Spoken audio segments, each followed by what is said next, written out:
Okay, before we get into it, I do have to run some corrections from last week's episode with Jesse Single. I said some really stupid things last week that I just want to correct going in. Fair enough. First, I used the term "pass the mustard." The term is "pass muster," so that was dumb of me. That was stupid. Also, for some reason, I told Jesse that I support running climate change denial and COVID conspiracies if they happen to be popular. I don't know what the fuck came over me. I definitely do not support any of that. Also, contrary to what Jesse and I said, 9/11 is real and did happen, and the Jews were not responsible. Oh. I didn't listen to that episode, so I didn't get exposed to any of that. I might have been radicalized by you, so I'm lucky I didn't. Okay, now to drag you, Fooly, for all of your online takes, please do not use any of the above as any ammunition against me during our talk. Oh, okay, yeah, definitely. All right. So, how about this? I have like two main beefs with you, okay? That feature prominently in our. First of all, let me give you an introduction, okay? Let me just say okay. This is Fooly Cooly, dirtbag left personality, logic guy frenemy, post left ? Would you describe yourself as post left? No. Okay. Definitely, I've posted about this. Like, cause somebody called me post left. Somebody posted about it. No, somebody made a meme about me where they were like, the point of the meme was like that I was post left, and I was like, no, because so the post left. Like I used to be fully. You made it. You're meme material now. Oh, I've been a meme material for like ages. No, because I used to be a Amy Treese quote unquote apologist, I guess. Okay, I think you're quoting me there, but okay, go on. I don't know if I was quoting you, but that's. I mean, okay. I agreed with Amy. Like, I followed her. We were mutuals on like 2 of our accounts. Sure. But you used to be that, and now you're. What were you going to say? Well, I don't know if I'd say I'd used to be post left, but like the post left is a thing that's been coming out like since it's like it was a slow thing since Bernie dropped out, and then it sort of like became. I kind of don't know what it is, to be honest. It's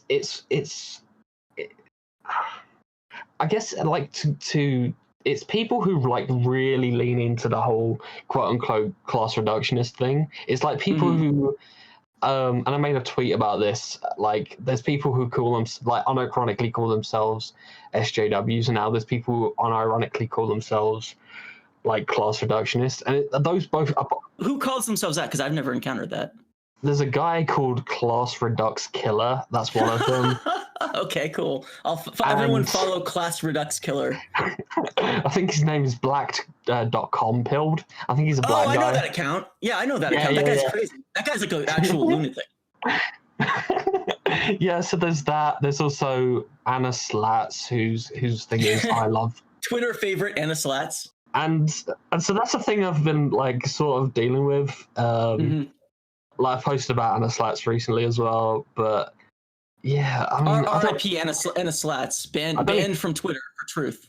Oh yeah, she got banned, didn't she? Yeah. So the post left thing, I don't really know. A lot of these things are like I don't really like want to. From what I've seen of it, it's not something. It's like Amy's the thing that I'm doing 100 things at once. So. Fully. Take a deep breath. Take a deep breath. Okay, I'm gonna do it too. I'm gonna breathe in and breathe out. Okay. Yeah. So the post left, the most prominent person in the post left, I would say, is Amy, right? Would you agree? Does she have a podcast called Post Left? No, hers is What's Left. Oh, okay. All right. Yeah, but I would agree with you. Yes. Yeah, she's the most, and I agreed. I agreed with a lot of things she said up until the point she started going off the Chapo, and that was like, what's this? And probably the thing where it was like, yeah, I'm not gonna follow her new account was when she was like going after. She said something about the election in Bolivia. No, Michael. She had some fucking nuclear takes on the election in Bolivia. I didn't see that because, as I say, I don't follow her. But she was like saying something about how like after Michael Brooks died, that she was saying he was like because she says this about everyone that he was like a PMC lib and all this. I'm sure she said he was a rad lib. Something like that. And then like Sean McCarthy. Oh, that guy. Yeah, who's someone I sort of aligned with, I guess. He said something about, this is about out of order, and then she started like calling him a PMC lib, and that's the point where it was like, yeah, you've legitimately you've gone off the rails if you call in like Sean McCarthy a lib. When your politics definitely aren't just like parasocial feuding on Twitter. Yeah, that's pretty much it. And I mean, if that's what the post left is, then no, I'm not it. Yeah. Okay. So non-post leftist, Fooly Cooly. All right. So here are my two, like the two things that you and I beef about. These are my two things with you that we go on and on about. Right. The first is that you relentlessly insist on punching left and only left. In my opinion, that's my view. And the second is that you are a culture denier. You deny the influence and importance of culture. Ooh. Those are my two beefs with you. So I think I disagree with both of those. I don't know if I call myself a culture denier, but to start with the first point. Let's start with the first point. I don't think I punch left. I don't think, because I don't see these people as like being to the left of me. Okay, yeah, but see that to me, like, I don't want to get into a tedious conversation about who is more left, which in my opinion is just it's just a dead end, and it's subjective anyways. So all I mean is that you spend more time criticizing Rational Disconnect than you do, I don't know, Candace Owens or someone. Yeah, that's fair, but I would say Rational Disconnect is more of a problem to a degree in a certain way than Candace Owens is, because I mean, so the thing recently with the Rational Disconnect is he was going after Angie, which is this Angie Speaks? Angie Speaks, yeah. I didn't see this. If you want to post links, you can do it in where it says Logic Guy Notes. If you want to just right. some tweets, or you can just like run it down for us, because I'm not familiar with it myself. This is definitely something that was going to get brought up, because obviously Angie got cancelled this week and Peter got cancelled this week, and so the Angie thing was, she posted that, and I don't want to paraphrase this, so I'll look this up. So she said, "In all honesty, I am much more afraid of white liberals than I am of white supremacists. I'd much rather see the hatred and have it concealed under layers of false moral legitimacy." And she got absolutely torn apart for saying this. And I think it's a deliberately inflammatory thing. I think, like, thinking about it, because I knew this would come up, I think it's something. I don't think it really is, because all she's doing is paraphrasing a letter from Birmingham jail, right? Well, I mean, I think that's kind of part of the inflammatory part of it, like as if her situation is in any way comparable to like MLK, who's literally in jail for his beliefs. I think that's sort of part of the inflammatory part of it. I don't know how to say that. I think she like going into, because she's obviously aware of what will set people off, and her tweeting this is obviously like, I'm not trying to have a go at her, but obviously she knows this is going to set people off, and I don't think that's a justification for the reaction to it. But yeah, a lot of people, including Rational Disconnect, a lot of people on the BreadTube. The first reply to it that I'm seeing is from this this SJW account that I know of called CavP, and CavP just says amen. So like she's like arm in arm with like the SJW crowd on this one.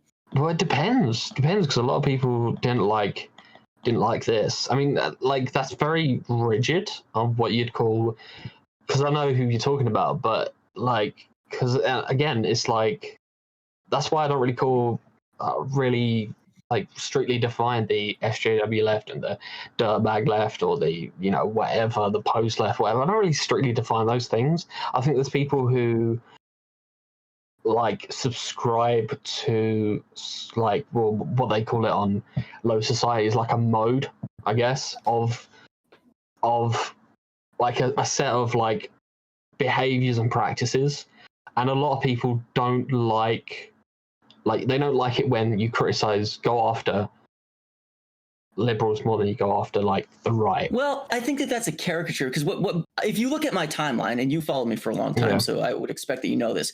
I criticize the Democrats and the centrists and the Lib Dems. I criticize them pretty relentlessly. I would say like once a day. I feel like my type of criticism is very different than Angie's, where Angie is like, oh, this is why I'll laugh when Trump wins. Like, dude, if you're saying you're gonna laugh when Trump wins, like, you're just one, I think that you are just being deliberately inflammatory. I think that at that point you're in some like a social media spiral where you're desiring people to come at you and get mad at you. And also I just think that it's a very poorly thought out thing to say that has real implications on real people's lives. I think that you should be a little more thoughtful than that. And also it's cute to say like, oh, I didn't say I like Trump. I said that I'll laugh if he wins. But when all of your posts are about how you're going to be amused at Trump winning and you think that it's funny if Trump wins and it's bad if Biden loses, it's hard. I mean, really, you're purposely skating a line right there. And like, why bother skating that line? It's just obnoxious. It's merely clever at the expense of good leftist principles. I don't think so, because I mean, at the end of the day, it's sort of like laughing. It's not laughing because people are going to suffer. People are going to suffer regardless. Let's be honest. Like, Biden getting in isn't going to really change much. I mean, there are things that Biden will do that I think are better than what Trump would do, like on the environment, on minimum wage, on reproductive rights. Like, I think it's false to just flatten Trump and Biden and the Democrats and the Republicans just to like the same. Them both being objectionable to you isn't the same thing as them being the same, and that's like a big mistake that like I think that you personally make. Just everyone you don't agree with gets flattened to the same thing. But the thing is, they're saying all these things, but I don't believe them. Wait, you don't believe that a Biden judge would be more protective of reproductive rights than a Trump judge? No, I wouldn't say in terms of like the Supreme Court, but there's more appointees than just the Supreme Court. There's dozens of vacancies on the courts every year. Okay. So in terms,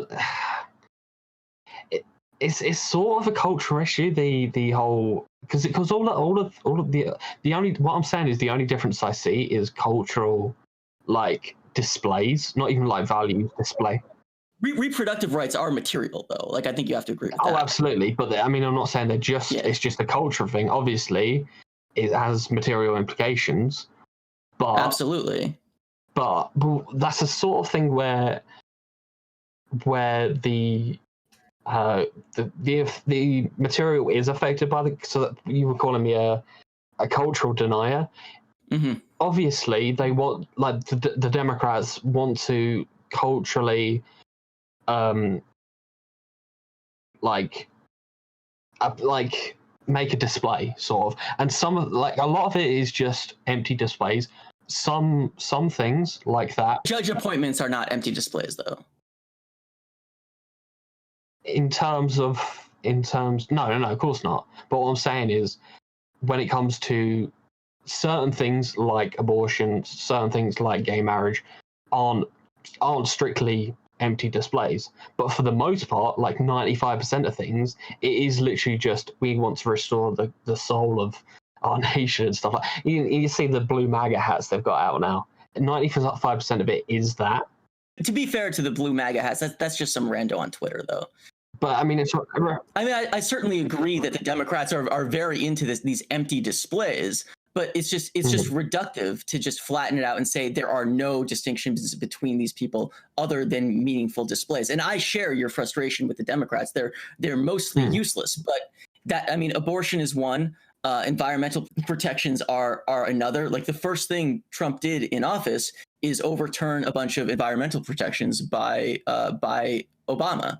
So, and these things there are actual differences, and we shouldn't commit the mistake of saying that because because neither one of them are in agreement with us, because neither one of them are to our satisfaction, there are no differences. That's a pretty grave error, in my opinion. But And it seems like the point of this is because if we keep in mind these distinctions, then we can't make obnoxious posts on Twitter about how we're going to laugh when Trump wins.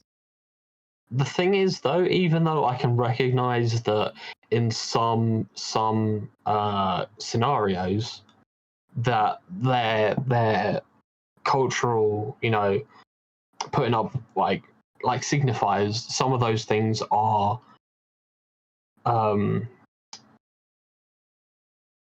do actually have like consequences, positive consequences in the long run. It's like, I think the big thing between like me or like people like me, Angie Speaks, whoever, like, I mean, if you're strictly defining between the breadsheet people and the non-breadsheet people, quote unquote. I'm not trying to be argumentative here. I'm not sure I understand the distinction there. Could you like rephrase it? Well, I mean, like, who are the bread to people and the non-bread to people? Well, what I'm specifically saying is people who think that it's a good idea to like make alliances with, liberal parties like the Democrats, and people who refuse to do that. And I think Angie's comment. Who are like the bread tubers who want to do that? Most, because I don't think like Sean and the rest and H-Bomb are like that. I think Sean H-Bomb are actually kind of against liberal alliances. Right, yeah. If I'm not mistaken. I'll give points to them. because I don't specifically like them. I don't really follow them. I'm probably blog them. I don't mean it as a positive or negative. I'm just sort of trying to understand the distinction. Yeah. So, but the more American ones, I would say. Obviously, we're talking about Rational Disconnect. He's one of those guys. Vosh is one of those, definitely. Vosh is definitely, yeah, okay, all right. So you mean like sort of? I think a term for them might be like accommodationist. They're people. I'm not even sure RD does identify as being a leftist as opposed to just a liberal. But Vosh is a classic example. A guy who identifies as a leftist, but is very pro-Democrats, pro-Biden, and I think that you might call his position like an accommodationist almost. Yeah, that's fair, I would say. And then Angie is like a non-accommodationist. Angie is like a Angie's like a burn bridges type. Like, we don't want any connections between like these other people. We want to burn every bridge. I disagree with that. I don't think she's a burn bridges. I think she recognizes that those bridges aren't functional, and they're lies, really. I mean, she's saying the bridges are going to fall of their own accord. That's what she's saying. If they've not already fallen. Yeah, if I'm picking up what you're saying. Actually, there's something that's happening right now that I'm realizing, which is like the defund police slogan is deteriorating, and it's deteriorating from both sides, because there's been a lot of like Matt Iglesias types criticizing it, but what's coming out now is prison abolitionists criticizing it from the other end, saying that this was actually a compromise on our part to sort of build a coalition with the reformers, and it just didn't work. It was just a failure. And I mean, I actually think that we're at a point right now where we're sort of questioning the left liberal alliance, that I think we can date it back to a very specific incident, the 2016 Bernie Sanders campaign, because Bernie Sanders is a guy who's been in Washington forever, and he came out and for the first time ran it for president under the banner of being a democratic socialist. And we've never had anything like this in this country, maybe back in the 30s, but in our lifetimes, nothing even close to this. There's been no examples of someone within the democratic establishment, within the democratic, let's say the democratic apparatus, because like the establishment means something a little more specific. But he's under the Democratic dome. He's part of, even though he's an independent, he's part of the Democratic caucus in the Senate and in the House when he was in the House.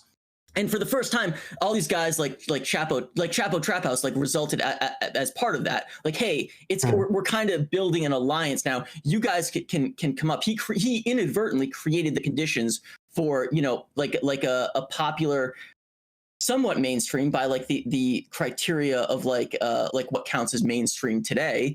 This popular mainstream podcast, Chapo Trap House, and like that sort of radicalized me in a sense. Like prior to Bernie Sanders, I never would have thought of myself as a socialist. I went through a phase. I wouldn't say I do it anymore, but I went through a phase where I was like, yeah, I'm a democratic socialist. And what really appealed to me about it was that Bernie and Chapo and other voices arising in that environment were putting forth a critique of mainstream society and the Democrats and polite liberalism that I think I might literally have never heard before. Noam Chomsky, I suppose, but I've never heard it put in this way from voices like this. And they were just nailing the not just the Democrats, but like the whole like status quo institution. They were just nailing it to the wall and exposing it for what it was, and it was so liberating. Like I realized it hadn't occurred to me before, but the problems with our society were so deeply ingrained that the smug John Oliver Stewart types. Yeah. Well, I him too, but yeah, John Oliver, John Stewart, who attempt to do the same thing, but they attempt to do it from a centrist, both sides type of attitude, and they were just not up to diagnosing the problems of our society. And I thought it was like this really like amazing, liberating movement. But I also think that that the time for it has I think it's sort of I think the moment's sort of passed, and I think what we need to do is sort of take the lessons learned and bring them into whatever's next, which I truthfully don't know what it will be. But I actually think a lot of like the left versus liberalism, I think it's kind of a form of LARPing. Like if in my opinion, and I would be curious what you have to say about this, if you're invested in democratic liberalism, meaning you're getting involved in electoralism in the US, you're a liberal of at least some, and this goes for the UK too, you're at least some sort of liberal because you're participating in what is an overtly liberal democracy. And so if you just happen to vote for someone because there's elections, okay. But if you're backing candidates, giving money to them, getting invested in the institutions of electoralism, you're at least somewhat of a liberal, in my opinion. So I would say that you qualify as a liberal because you back like Bernie and Corbyn, even though they say they're socialists. Right, but the thing is, we can't keep doing that though. That's the thing, because we can't. Right, that's an agreement with me. Like you're agreeing that we actually need to split off at this point. I will probably take the route of electoralism. I'm pretty down on both electoralism and activism, but that's me. I'm probably more inclined to go the electoralism route, but I think that people are waking up to this idea. I mean, the thing is, because we can't just sit on our hands the next 4 years because we've got a US election in 2024, we've got a UK election in 2024. What do we do for the next 3 years? And we can't just I mean, now is the time to start saying, well, look, we're splitting off from we're ending that agreement that we had for the last 5 years with Bernie and Corbyn. We're ending that. We're not gonna just play to what appeals to. As two people are kind of on the opposite sides of the split. Where do you go from there? Well, how are we on opposite sides? Because I'm more inclined to stick with the electoralism route. I'm at my most pessimistic right now, and as dismal as I see the Democrats and electoralism, I'm probably even more dismal on the activist left, who just seem to be looking for cliffs they can march off of. I have very little confidence in building a. First of all, I don't think that the tenets of intersectionalism can build a workable movement for starters, and if that's what the activists are doing, which it seems like they are, good luck with that. But I'm 99% sure you're going to fail dismally. And I think they're okay with that. I actually think that they don't even exist to meaningfully challenge power. So in my opinion, electoralism is more promising, even though I think they're both awful and I'm pessimistic about both. Well, then we need another option. We need another thing. We can't just have the choice between electoralism and intersectional quote unquote organizing, because then. So I'm asking you because here's the thing I get about you, you're not I get the feeling about you that you're not out on the weekends volunteering for causes. if I had to guess. No. Neither am I, by the way. Nah.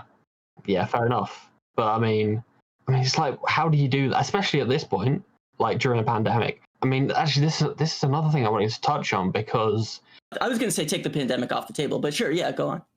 well, a big thing a problem I have with Chapo is they like scoff at the idea of even the idea of like an online left. They just think, yeah, that's true. They do. Yeah. Oh, we'll just log off. That's true. Yeah. Just log off. But the reality of it is, I mean, as you were saying earlier, the reason you're like I mean, I don't know if you call yourself a socialist, but you know, whatever. The reason you have the opinions you do now is because of online. Is because of podcasts, because specifically because of Chapo, actually, for me personally. Right, which is and ironic Bernie. because which is ironic. Yeah. Right, which is ironic because they're saying, "Oh, the online left doesn't matter," while also being a program which is, you know, distributed online. So yeah, and not only a program distributed online, but I would say like probably the most effective leftist communicators in the country right now, like who are in the world, like who are reaching a larger audience with an unapologetically socialist Marxist message. Who? No one. No. I'm trying to think of someone, but and not only that, but as effective at it, because they took something that, you know, was kind of dead in the U.S. until Bernie came around, and they made it irreverent. They made it funny. They made it fun. You know, like if I wanted to explain to people like the powers of like online, I would point them to Chapo as someone who's like utilized online very effectively. Yeah, which is ironic that they. Yeah, it's a weird paradox about them. Yeah, the online left, quote unquote, is I mean, it's not saying I'm arguing that it's necessary. It's that it's there because people are going to get their politics from online, because that's where all the information is.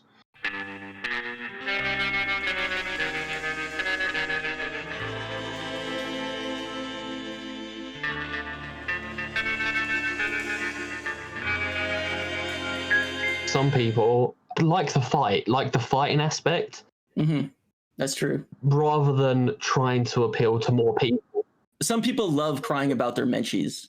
Right. And I mean, what I run into a lot, I guess, is trying to have like sort of like a big open door policy of trying to get people, like trying to appeal to people, but people misinterpret that as me being like trying to accommodate like people with reactionary viewpoints. And I mean, to some extent, I want to push back on that. To some extent, because you have specifically argued an open door policy for certain reactionary types. Like, would that be fair to say? Depends on your definition of reaction. Okay, there's a classic case of this where Amber, I think in like Amber Ailey Frost from Chapo argued in like a Jacobin advice column. Yeah. Like someone wrote to her saying that they wanted to let a quote unquote alt-right person into their union and they weren't sure. Now, the thing that drove me crazy about this online fight that ensued when Amber said, yes, absolutely, there's not even a question. Like, what are you talking about, you idiot? Exact quote from her. If an alt-right person wants to join your union. All right, it's Logic Guy here from the future. Thanks to a technical problem, we lost about a minute of audio here. What happens is we're talking about this story of Amber's, and I'm saying that what drives me crazy about it is that everyone's just assuming their own situation, that we're not clear. By alt-righter, are we talking about someone with some problematic posts on Facebook, or are we talking about a guy with a swastika tattoo on his face? And then Fooly and I start arguing about these hypotheticals. So that's why when we cut back here, right now you're going to hear us talking about a guy with a swastika tattoo on his face. Otherwise, if I don't cut in here and explain, then it's not going to make any sense. So there you go. I do get what you mean, but here's my counter argument. What if the person with a swastika tattoo on their face was keeping other people, like, I don't know, for instance, Jewish people, gay people, black people, from joining your union because they felt that this person was a threat to them, which I don't think is an invalid thing to feel if they have literally a swastika tattoo on their face. Right. But like, they're right for thinking that. Sure, but the thing is, then that would be a problem. That would be a problem that you would address. You wouldn't just like say, "Oh, look, you know, Nazi Hitler face tattoo is now us. We're gonna just let him, you know, just like Okay, but I scream have two about Jews questions, and though. stuff." Gone. The first question is, like, what do you do about a swastika tattoo on the face? The second is actually more of a comment, which is Amber didn't proceed by having that conversation. She made it sound like it was just an open and shut case. And that's my problem with how Amber addressed that question. Yeah, I can see why you'd have a wrong with it, but I think when it becomes like that, there's a good faith reading and there's a bad faith reading, and a lot of people took the bad faith reading of that, which is to say, oh yeah, she wants to let people into a union who are going to actively keep out, you know, minority groups. I don't think she thinks that. I don't.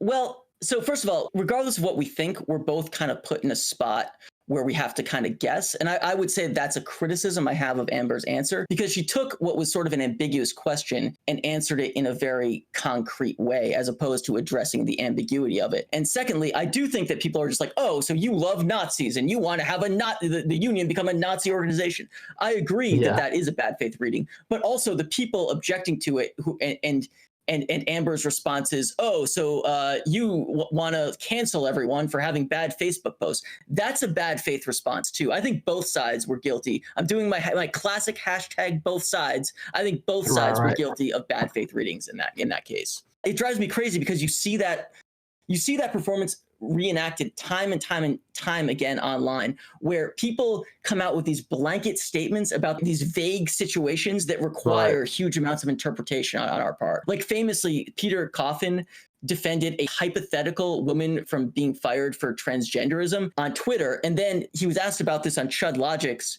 stream, and he was asked specifically about that lady Maya Forrester, who I personally don't know much about, so I'm not taking a side either way because I haven't looked into it. But when he was asked about that on the live stream, he said, oh no, I wasn't talking about her. So the whole thing was a case of everyone coming in and making all of these assumptions and jumping off from there. And the whole thing turned out to be some complete waste of time because we weren't even talking about the same thing. Exactly. It kills me how often we see that online. Which I try to at least ask people, well, if they have I'll call it a sus take. If someone has like a sus take from my perspective, then I would say, can you elaborate on that?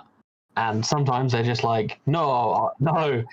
I'm not saying you've never done that. I'm just saying that I don't know that that's your typical response. I'm not going to say every time. Maybe it's not mine either. I don't know. I'm not going to say it every time, but, you know, I try to. Okay. When I'm conscious of it, I'll try to. That's sort of a side. The problem is so often we're not conscious of what we do, unfortunately. Right. Yeah. I wanted to address something else, though, too, because you said that you were talking about your open door policy. I've brought this up to you before. You have like an open gate policy about some groups. Like one time we were arguing about something, and you were saying like, oh yeah, everyone knows I have no problem in inviting having dialogue with like Nazis, and I was like, yeah, you have no problem having dialogue with Nazis, but change it up to Elizabeth Warren supporters, and all of a sudden you have a lot more objections to inviting them into the tent. So if the hypothetical Nazi was coming in and was like, oh, can you make accommodations for, you know, my Nazi viewpoints, then I'd turn around and go,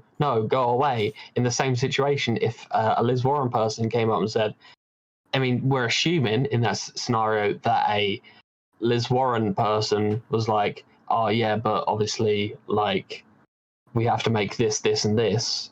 Like, if it was a Liz Warren person who was like ex-Liz Warren and was like disillusioned with Liz Warren coming up to me, then obviously open door. And the Nazi scenario. But what you're describing is a repentant Liz Warren supporter. But what about someone who's like, I love Liz Warren, but I see that she's out now, and I see that you guys have some common goals. So why don't we join up? Well, how do you feel about that person? Depends what you mean by common goals and join up. Because if a Nazi said to me, oh, we have... I think those are valid questions, but what I'm saying is, when we were talking about the reactionary, you had fewer conditions. That's my point. No, because Because I'll tell you who definitely has fewer conditions. Amy Therese definitely has fewer conditions for the literal Nazi than the Warren supporter, because she spends all day basically posting lists of fake socialists because they said something nice about Liz Warren once, while having warm embraces of far right people all day long. Like, you can't deny that. Right, but I'm not Amy. What I'm saying is, you've said about the Liz Warren supporter saying to me, "Oh, we've got common goals. We should join up." Well, if a Nazi said to me, "We've got common goals. We should join up," that'd be sus. That'd be incredibly sus. Well, but wasn't that what you were saying in the union example? Isn't that what that is? An alt-right person comes and says, "We have common goals. Let me join your group." No, not we have common goals. Obviously, if you are working class, then because the Nazi wants to join the union because they have shared class interests. Right, but that's not them saying we have common goals. That's what we're assuming is one person is disillusioned with. What we're assuming is what I'm assuming is that because if you're a Nazi and you're showing up to a union meeting, you probably have some at least disillusioned with Nazism, because if you were a dedicated Nazi, you wouldn't be showing up to a union meeting in the first place. I don't know if that's necessarily true. I mean, if you're a worker at a place, you very well might. It's interesting to me, it's just an interesting observation that you interpreted the Nazi question that Amber was asked as it being like a former Nazi. Would that be fair? Like someone who used to be a Nazi but now isn't. Not necessarily a former, but obviously somewhat. To me, in that scenario, it would be someone who is disillusioned with, Couldn't it just be someone who is racist and is a white nationalist, but also wants to protect their class interests as a worker? Isn't that possible or even likely? I mean, if they were dead, Nazis don't like socialists. I mean, if you were a Nazi, but a union isn't an overtly socialist. Most unions aren't overtly socialist organizations. If it was a union run by a socialist and you were talking to because a Nazi wouldn't even talk to me in the first place. A Nazi wouldn't talk to me unless they were disillusioned. That's not true. Nazis are very into outreach, actually. The opposite's true. I wish the left was as into outreach as Nazis, to be honest. But they have sort of an agenda, obviously. That they're not gonna absolutely. They're not gonna listen to what I have to say. They're gonna tell me things, and then they're gonna have a problem with me when I push back on those things, right? But I mean, people forget about what is it, Daryl Davis? Do people forget about him? I don't know if that's true. But what about him? Well, yeah, he's de-radicalized 300 at least Nazis, or KKK guys, whatever you want to call them. Yeah, people act like... I don't know if that has to do with this. I mean, I think it's great to... I think talking to people across a divide and having them understand you is a great thing, but I don't know what it has to do with what we're talking about now. Like I'm very for what Daryl did. I actually don't know a ton about it. I haven't looked into it, but I know who it is. I know who you're talking about. This black guy who talks to Klansmen, and he's had a really positive effect on it, because racism very rarely. I actually don't want to say that. Racism oftentimes. I'm just actually not going to finish that sentence. But I think that he has had a very positive effect. Right. Here's why I chickened out of that phrase twice, because I actually think it's sort of delusional to think that you're just going to deconvert people just by talking to them. And in fact, a lot of racists, their opinions about other races, actually, they don't really apply them to specific individuals they meet. It's more about populations. They're not against the individual black guy. They're against black people coming to this country and forming, having their own piece of the pie. In fact, the New York Times Daily podcast did an interview with the family that ran Stormfront, and the son who basically left the family and kind of falling out with them over their racism. He made this point explicitly that his parents knew all kinds of black people in their community and didn't have the black people wouldn't even know that they were racist, because they didn't have a personal problem with their neighbor and the mailman and the guy they talked to at the diner. They have a problem with the black populace is their problem. So I think it's sort of naive to think that you can just deprogram people by meeting them. But that doesn't mean that I don't recognize that what Daryl Davis does is very positive. Well, I mean, then I'd argue in that situation, because that's obviously a contradiction, isn't it? That's a contradiction in your logic. If you have a problem with the black populace, and then not your logic, sorry, the logic of, you know, I got what you mean. The white nationalist logic. I got what you mean. Yeah. I mean, if that's your like worldview, and then in practice, then that's hypocrisy. That's contradiction. And when contradictions like that exist, then your viewpoint is quite fragile, I think. Mm-hmm. Yeah, perhaps. I think that there's a when it comes to like coalitions, you know, like should we align with these reactionaries or these milquetoast libs? I think there's a bitter pill to swallow that no one wants to admit, which is effective coalitions, effective political movements, whether we're talking about electoralism or activism or revolution. Effective coalitions involve working with people who you hate.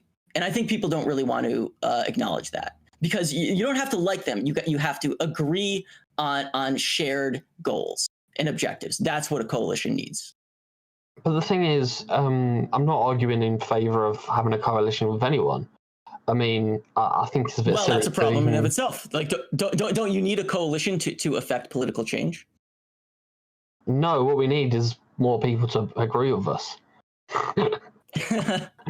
That's awesome. I mean, it's really starting from the ground floor, but it's like, you're saying we don't need coalitions, we need people to agree with us. But I think that if you look at the history of like socialism, like I just read George Orwell's Homage to Catalonia, and it's all about like it was socialists and anarchists. But even among the socialists, there were these huge falling outs between the labor union militia that Orwell was a part of, and then like the Marxist-Leninist people who came in.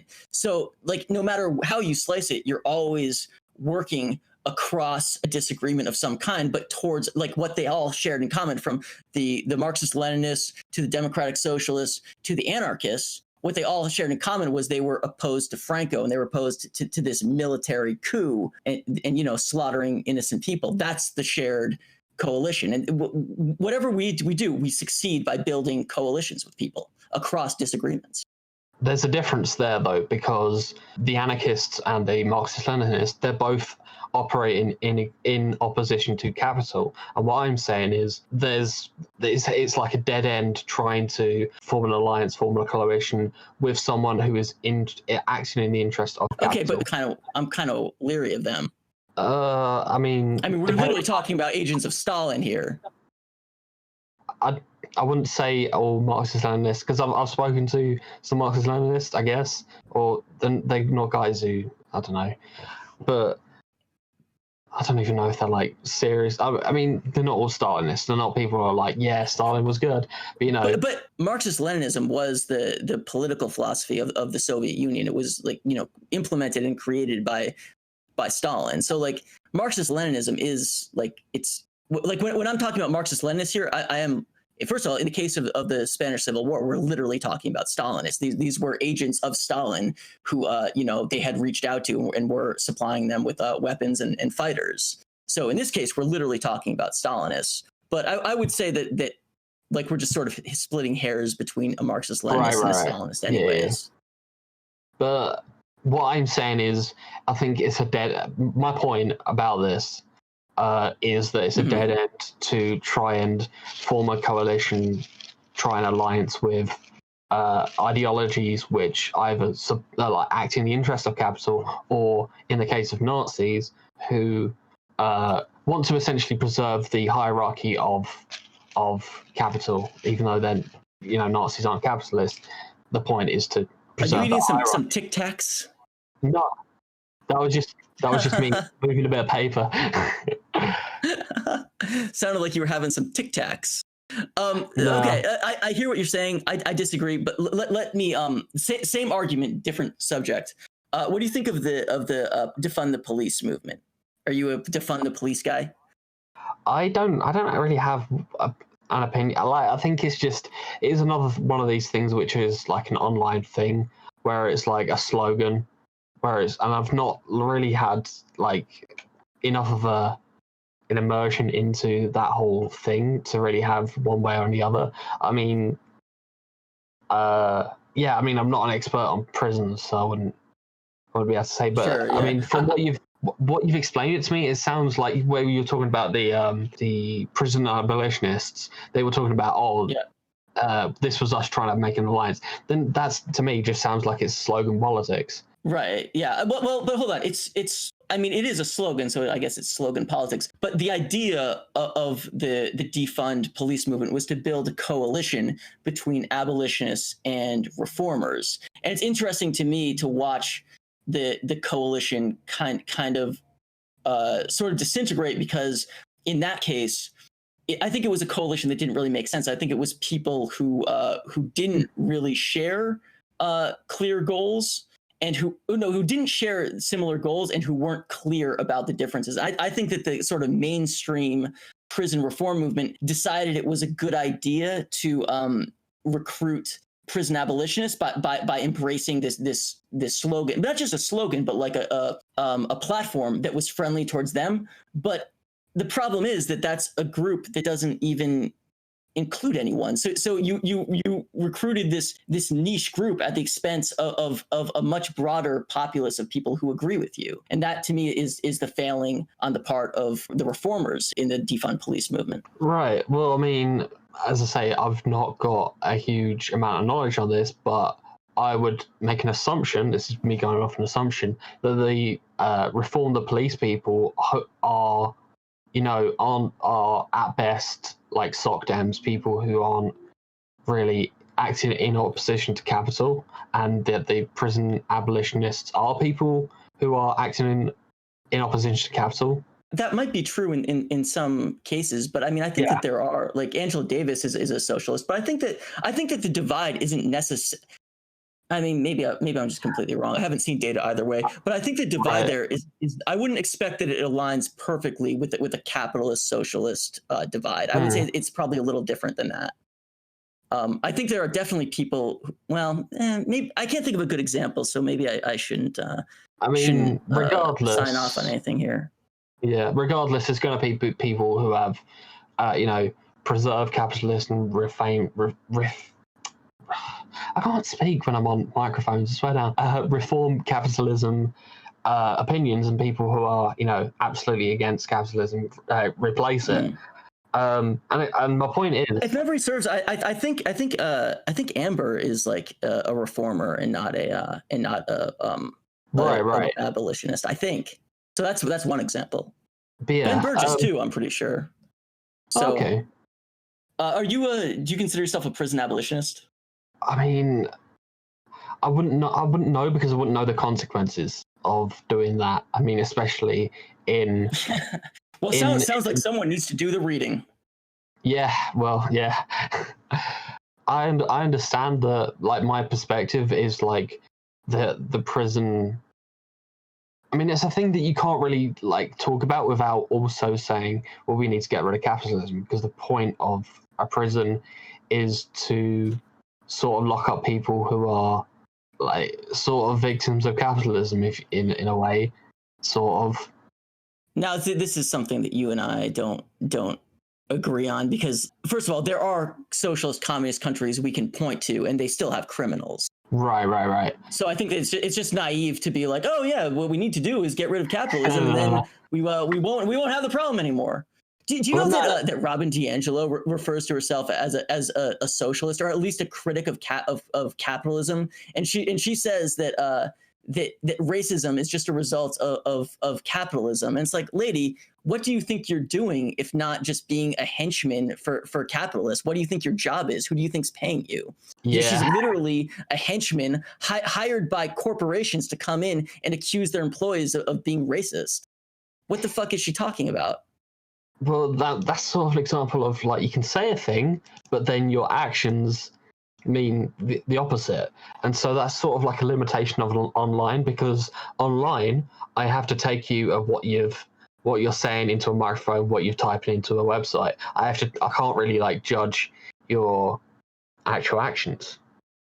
What drove me crazy about this is that she said this in the New York Times, and the New York Times just published her saying this with no follow-up questions. No one goes, hey, wait a minute, what do you mean racism is caused by capitalism? You're basically a Pinkerton. Robin DiAngelo is essentially a Pinkerton, and she's sitting there masquerading as Che Guevara. Are you fucking kidding me? Oh yeah, of course. What a fucking fraud. What a fucking fraud. And that is an indictment of not just intersectionality, but I think the left in general, because look at this neoliberal cop just had no problem co-opting like far left language. I know it's not language you agree with, but language that comes out of like black liberation and things like that, and co-opting it for the purposes of neoliberalism, and everyone just let her get away with it. It's so disgusting to watch that happen. But the thing is, and that's sort of, I'm not saying it proves my point, but like, that's why you can't really. By your own logic. No. You can't really like make an alliance with liberals, because they're just going to say the things that you say to mean a different thing. But Robin DiAngelo just fully like presented herself as some like, she doesn't mean the same thing you mean when you say it, but as some leftist, and like was just able to completely co-opt the language and performance of the left for this like neo. I don't usually use that word, but it's just a technical word for what Robin DiAngelo exists to protect. She is a neoliberal henchman. Of course, I'm not a big. You can go through my podcast. I don't use that word a lot. Robin DiAngelo is just the technically correct word. Yeah. Well, that sort of ties into you saying at the start of this that I punch left, and you could. I mean, what I mean by that isn't that you punch to your left necessarily, but just that you criticize the left at the expense of criticizing the right. But you can see why. I mean, from my perspective at least, Robin DiAngelo is more of a problem than Candace Owens, to me. Well, okay, so I think that's weird because we're talking about two very different problems. Robin DiAngelo. So when you say, like, describe to me the problem of Robin DiAngelo and the problem of Candace Owens? Well, the problem with Robin DiAngelo is, as you just said, that she co-opts the language of the left and presents herself as a leftist, and then outlets like the New York Times can go, this is a leftist, and if you don't like what she's doing, then obviously that means you're in opposition to the left, and which is quite effective, because I was someone who's at one point saw people like, not necessarily Robin DiAngelo, but people who acted like her and had her sort of worldview, and I said, no, thank you, not for me. So that's why I see that as a problem. Candace when the left or liberalism aligns themselves with Robin DiAngelo, they align themselves against workers and unions and the people. Absolutely. And that to me is the real threat of her, and why when my friend Justin was going to go debate Milo about white fragility, I went on a fucking storm in DMs. I was like, Justin, you cannot defend that book in front of Milo, and I convinced him. And if you watch the debate, whatever else other problems happened, at least he didn't take the debate. And not only did he not defend Robin DiAngelo in that book, but he attacked her. And I think by doing so, he really disrupted Milo's plan. So I'm very proud of his performance in that. I mean, the other issue with Robin DiAngelo for me is that she's a call coming from inside the house. That's my issue with DiAngelo. So that is dangerous. Yeah. Robin DiAngelo being the call coming from inside the house is dangerous. But I don't know, like, is she more dangerous than Candace Owens? Like convince me of that case. Well, I mean, change my mind is what I'm saying. Fooly, change my mind. Well, the thing is, we all agree that I mean, I guess, what would you call like people who are? Because Matt Christmas talked about this. We're all sort of libs in the sense that we're all like, we all know what the right things to say are in like we're all polite people in inverted commas. I'm not saying that. Okay. You know, we're all people who understand what is expected of us to be perceived as polite. Okay, I'm not sure I get it, but okay, I'll just nod along. And so the people who understand what the correct thing is to be polite all universally understand that Candace Owens is bad and the things she says are bad. But that's not true for Robin DiAngelo. I don't get that, because Candace Owens has an enormous audience. I think a lot of people on the left don't understand the extent of her audience. She has enormous reach. She's not simply talking to some tiny right-wing enclave. Yeah. If anything, I think it's possible that her reach is larger than Robin DiAngelo's, although we'd have to look. When her book is out, we can compare sales. I mean, Robin DiAngelo's book was pretty successful, so it's unlikely that wait, what's Candace Owens' book name?